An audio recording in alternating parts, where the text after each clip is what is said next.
Front squat, torque, and power concept presentation by Daniel Rhiannon, Austria, and Chestney. The front squat is an essential movement that is performed for many different lifestyle activities and for sports-related skills.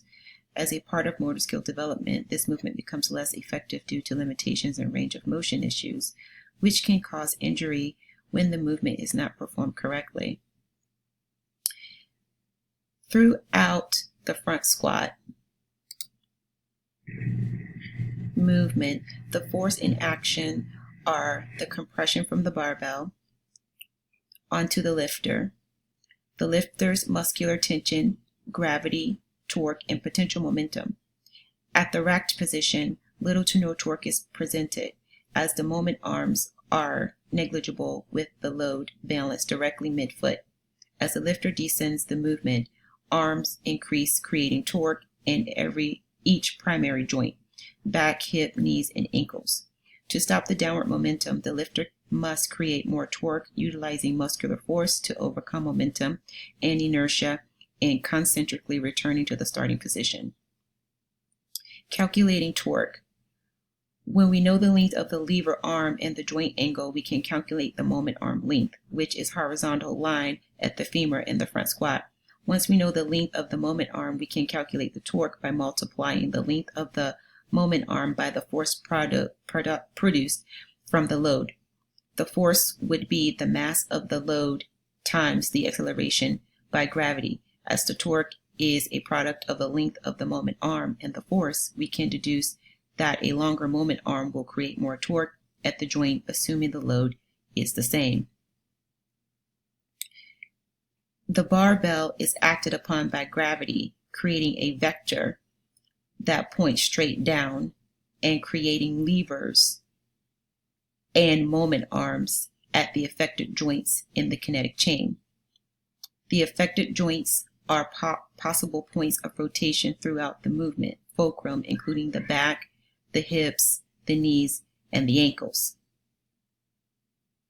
What is work? Work is force times distance. We must note that this is the force involved in the distance covered. The front squat has the weight of the body and the load on the barbell. Work is done as the individual moves the bar up and down, eccentrically and concentrically. Blagevich, 2010. Power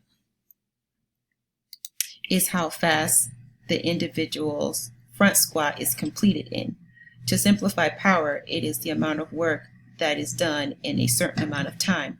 The equation is power equals work divided by time. Keep in mind the force is the control and the push against the barbell during the front squat exercise.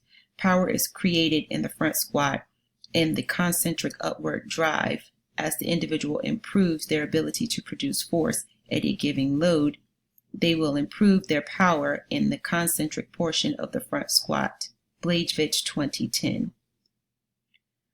On the left side, there is energy associated with the position, even though the individual is not moving. Prior to moving, there is potential for kinetic energy, as there is a distance and a mass involved. Until there is movement, there is only a potential for energy. Mass times acceleration due to gravity times height. The taller the individual or the greater the load, the higher the potential energy is. The photo on the right, once the individual begins to descend, there is kinetic energy or energy associated with motion.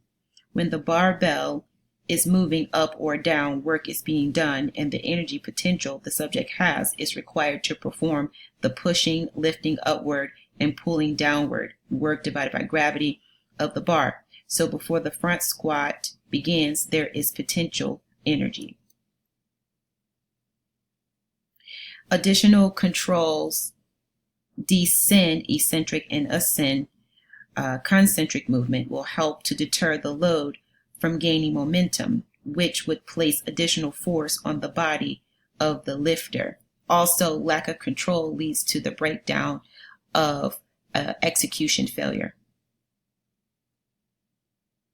Common areas that can occur during the front squat are shifts in the center of gravity, loss of shoulder flexion, loss of thoracic extension, loss of lumbar extension, and also issues with foot placement.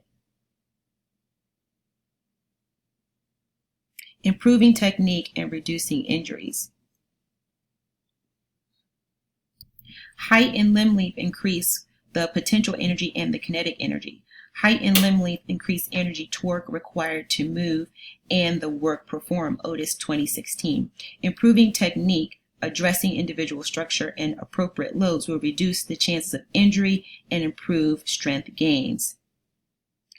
Due to the position of the load and related joint angle, front squat when compared to back squat created significant lowered compressive force at the knee and reduced lumbar stress. Therefore, the front squat may be a better alternative for those who may have had ligaments or meniscus injuries. Schofield 2010. Improving technique, performance, and reducing injury. Low application structural considerations are important for individuals to perform the front squat correctly or understanding the limitations due to taller athletes, and it can also improve strength and decrease injury. Salchmo et al. Research shows that product of training for practical application of the front squat. So performing the front squat can improve strength by enhancing speed and reducing injury rate, as well as enhancing specific skills. Ramirez et al. Research velocity and how the squat can be improved by improving field performance. Also shows that the front squat can improve power by improving efficiency.